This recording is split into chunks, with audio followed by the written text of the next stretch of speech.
Assalamualaikum warahmatullahi wabarakatuh. Shalom.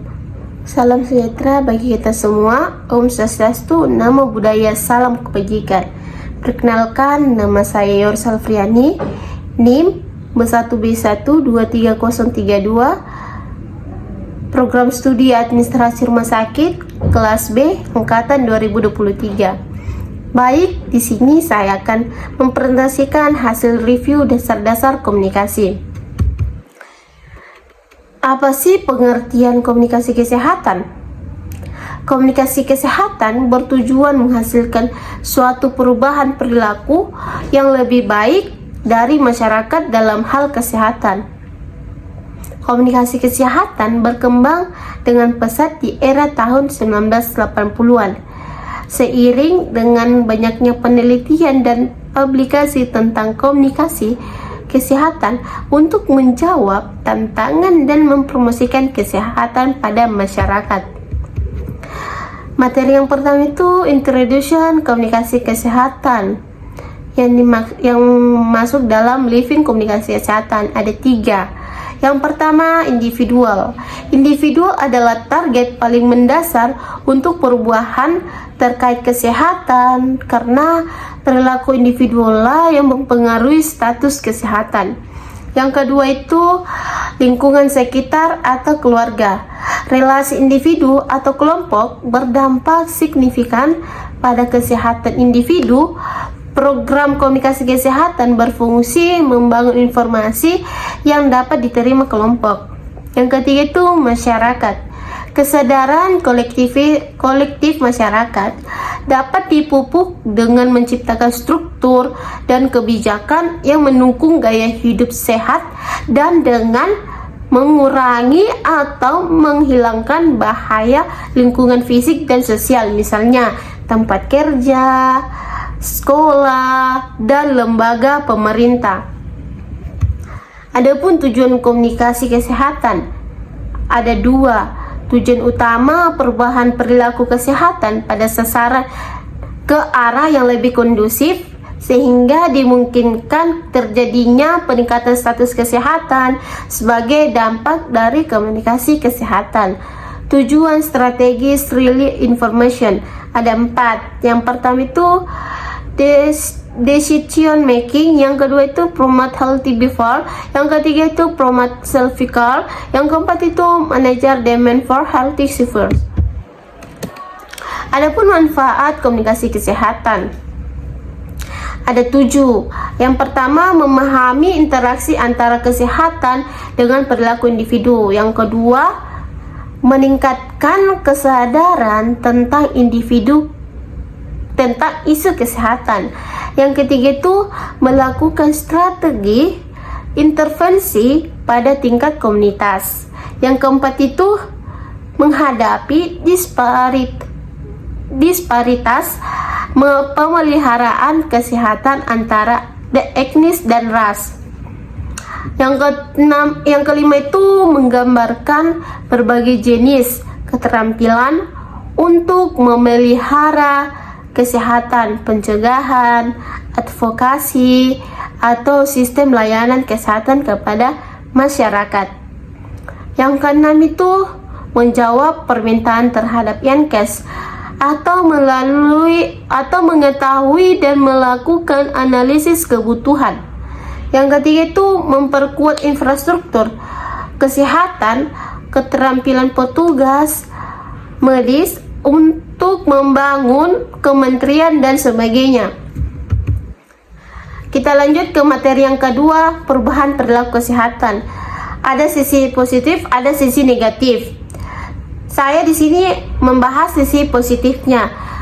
Yang pertama itu perilaku merokok pada kelompok laki-laki di usia menurun dari 50% pada tahun 1960 menjadi kurang dari 25% saat ini tahun 2019.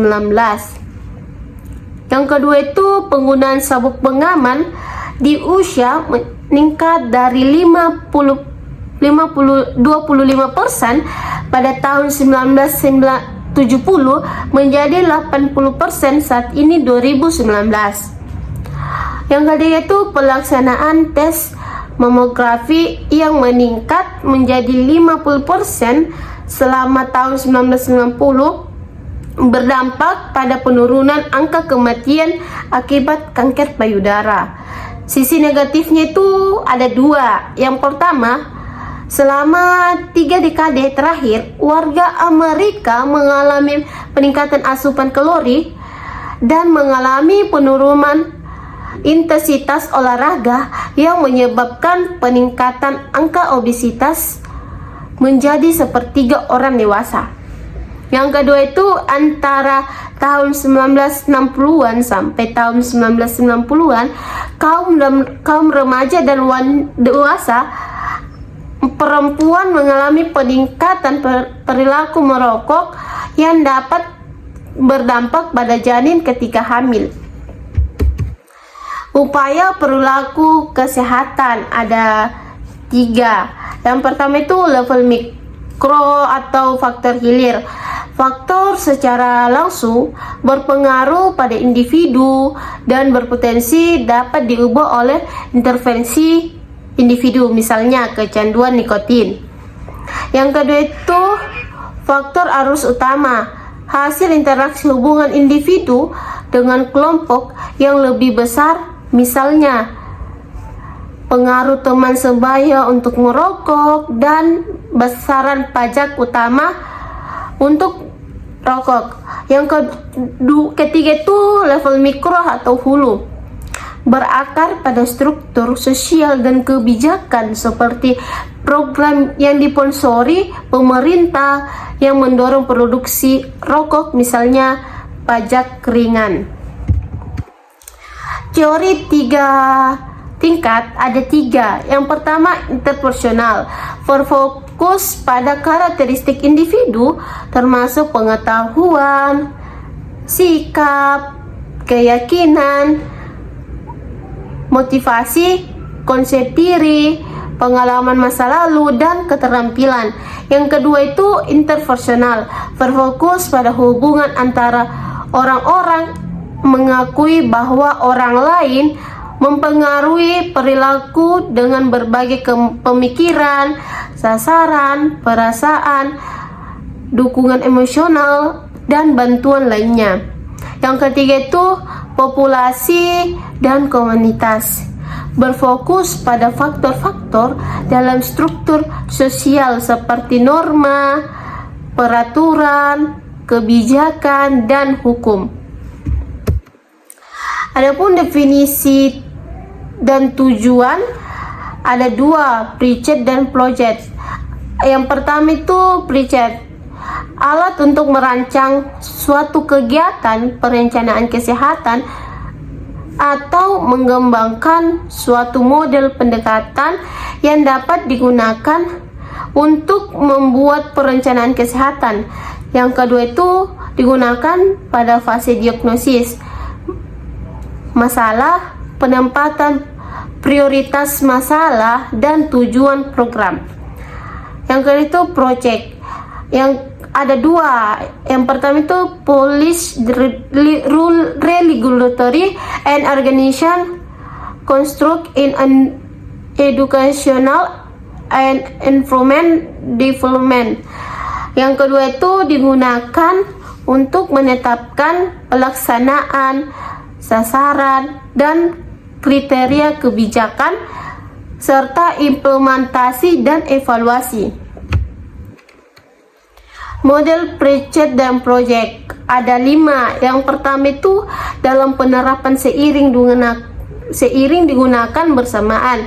Yang kedua itu digunakan dalam perencanaan program kesehatan. Yang ketiga itu membantu memahami secara terperinci tentang komunitas atau target, sasaran, dan kebutuhannya. Yang keempat itu membantu tentang penentuan proksimal atau pusat kesehatan, contohnya perilaku, lingkungan, dan kualitas hidup di masyarakat. Yang kelima itu pemberdayaan masyarakat, advokasi, bina suasana, dan kementerian. Materi yang keempat itu kebutuhan iklan kesehatan. Iklan kesehatan, surat kabar. Bentuk iklan kesehatan di surat kabar ada 3. Yang pertama itu iklan berita atau advertorial. Yang kedua itu iklan display. Yang ketiga itu iklan baris. Iklan kesehatan efektif ada 2, dari sisi media dan dari sisi pesan. Dari sisi media ada 4. Yang pertama itu iklan harus dikeluarkan oleh lembaga yang tepat. Yang kedua itu gunakan media atraktif. Yang ketiga itu periode pendek yang intensif akan sangat efektif. Yang keempat itu harus tetapkan goal yang realistis. Dari sisi pesan itu ada 9.